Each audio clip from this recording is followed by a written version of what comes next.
Welcome, everybody. This is another episode of Financial Advisors Want to Know. My name is Catherine Tindall. I'm one of the partners here at Dominion. We're a specialty tax and accounting firm that works for advisors. On today's episode, I have Joy Slabaugh. She's a CFP with 20 years of financial planning experience, and that includes providing advice to multi-billion-dollar clients.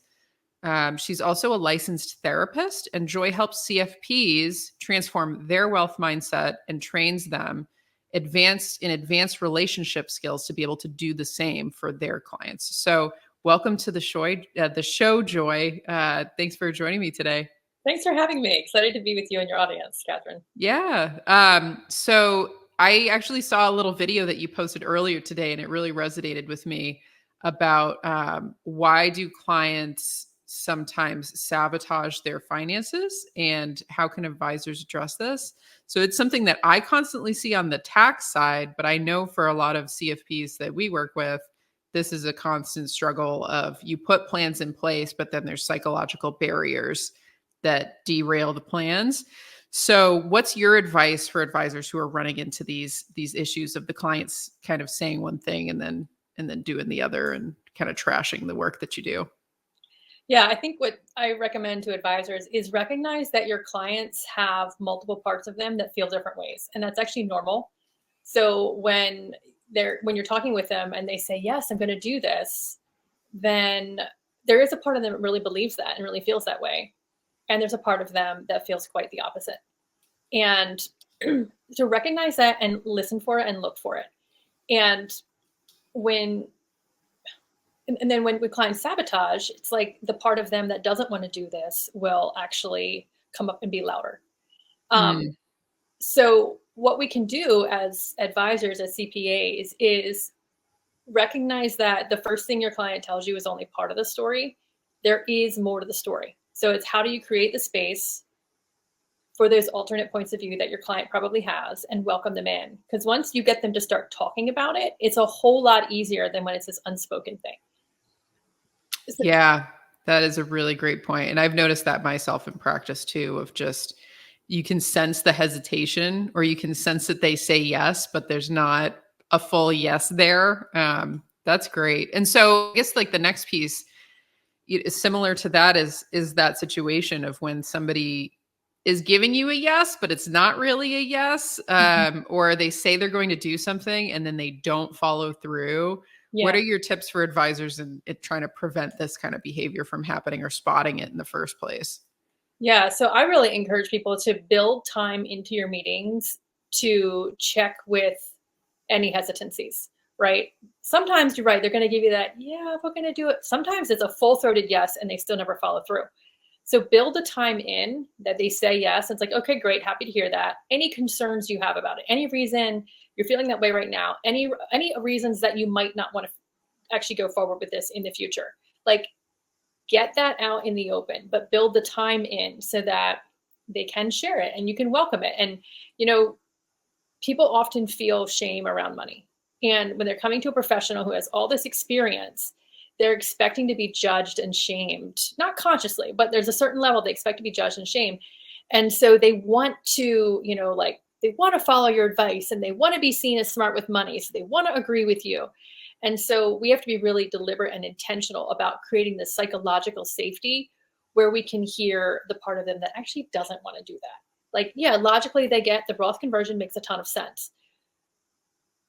But there is this part of them that really balks at the idea of that tax bill and is like feeling some sticker shock.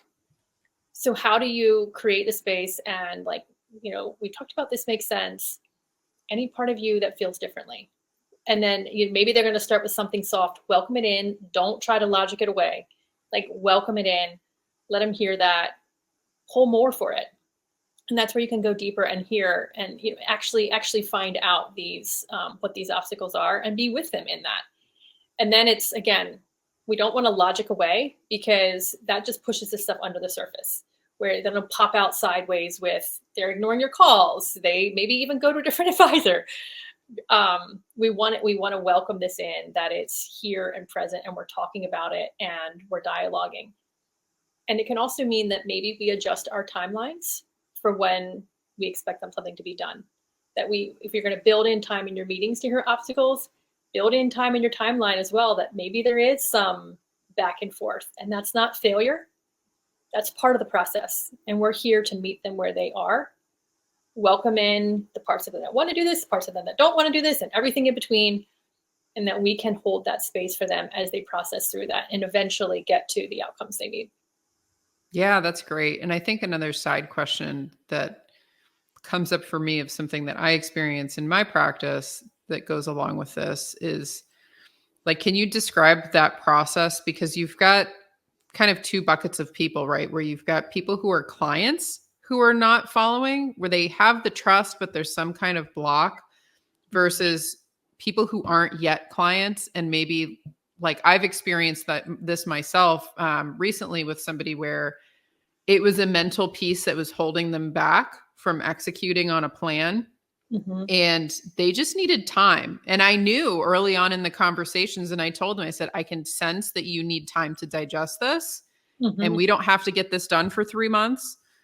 So sit on it, talk to a couple other people. Here's what I'd recommend you do when you have those conversations. And then, we came back and were able to talk more about it. So if you have any advice or tips for advisors where they're not a client yet, Mm-hmm. and you're having those kinds of blocks, like what are the best practices you've found for being able to spot that they do need the space, and Mm-hmm. being able to navigate that successfully for the prospective clients? Hey there, Catherine here. Thanks for listening to the conversation. Just wanted to explain a little more about what we do. So I'm a CPA here with Dominion. We're a tax firm that works specifically for financial advisors as they're growing and scaling their practices to help them avoid tax waste, make the right calls, and grow practices that they love. So if you're interested in saving more, you can DM me on LinkedIn with the word guide, and I'll send you over our guide for financial advisors to scale tax efficiently. All my top tips to unlock 6-figure savings. Thanks, and keep enjoying the show. Yeah. I feel like it's really helpful for advisors to just recognize upfront that, again, people feel different ways about something at the same time, and that's healthy and normal. And so build time in to your process for this. And also even think about building your prospecting process to account for this, that you're not asking for the agreement. Like, it's not a 0 to 60 agreement all in, right? Very rarely are people if you think about the stages of change and the life cycle of change, like very rarely are people coming to you 100% ready to sign. That almost never happens, right? They're somewhere earlier in the process, and you're part of your sales cycle, you're trying to get them to that point. What I encourage people is to build it in, like, normalize that with clients, that it is normal to feel a lot of different ways. Clearly, part of you wants this because you're here. It is also really normal that a part of you doesn't want to take action, and that is okay. And we can take our time we can take our time working through this. And so what can be really helpful is when you're sensing that the client isn't fully on, or the prospect, isn't fully on board yet, don't ask for a decision, ask for a follow-up, right? Build in more time into your process so that you can be with them in this process. And sometimes what they just need is more time to welcome in their concerns and hesitations. And then they reach that decision and agreement. So it's a bit of a mindset shift for advisors.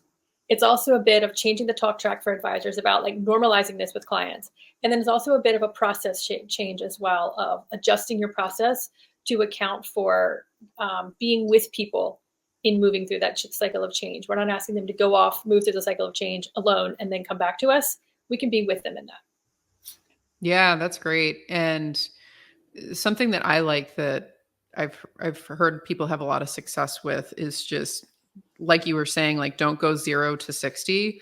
And if you can get people to do smaller engagements, smaller commitments, smaller things that they can agree to so that you can build trust on that smaller level, then it's easier to go after the bigger requests because they've got their toes in the water. They've worked, it's easier to work with people you've already worked with. And if there's a way for you to provide quick value with something that's a much smaller commitment from them, which is, a lot of people do those kind of initial assessments and things like that, where there's really no commitment. I've heard a lot of success from that. So when people are dealing with their own client situations and they're coming up against, you have the trust in the relationship, but it really is coming down to a mindset issue on the client side. And it's not that they don't trust you, it's just that there's a shift that needs to happen. And you can tell as the advisor that it's what's basically holding the relationship kind of at bay. What would be your advice for those advisors when they're meeting those mindset issues for clients, whether they should address it themselves and try to fix it themselves, or when it gets to the level of escalating it to referring out to another professional for dealing with some of that? Yeah, so it really comes down to a couple things. One is, does the advisor have the skills, the time, and the willingness to do this work? Some advisors really love going deeper with their clients, beneath the surface, getting deeper into the emotional piece, into the mindset piece. They have that desire to do that, and they've invested in building the skills. It does take additional skills to do this. So for advisors who have the desire but not the skills, like, there are options that are out there that can help you build those skills. I am one of those options. For example, I have a program to help advisors build these advanced relationship skills that allow them to go deeper with their clients on mindset. So if you have the desire but not the skills, you can build them with a program like mine, or there's some others out there as well. And if your practice is structured, that you can go there. Because there's also a piece that some advisors, depending on their fee structure, they don't get compensated for this work, and that makes it feel more rushed, right? So if you don't have the time to do this work, then you may want to refer out, right? If you don't have the interest in doing the work, refer out. If you don't have the skills, refer out.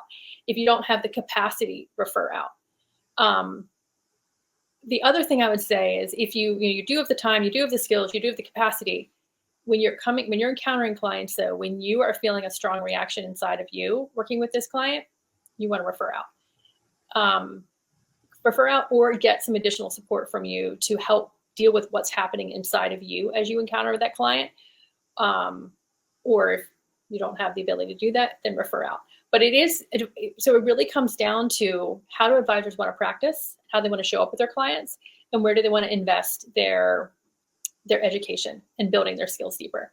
So there's not really like one straight answer on this. It's a lot of it depends, which we know is the answer for every question that CFPs get asked. Right. But I love how you framed that, though, of just know yourself first. Do you have the desire? Do you have the skills? And then, what's going on with the client? What level is it at? And then just triaging the situation, but start with yourself first.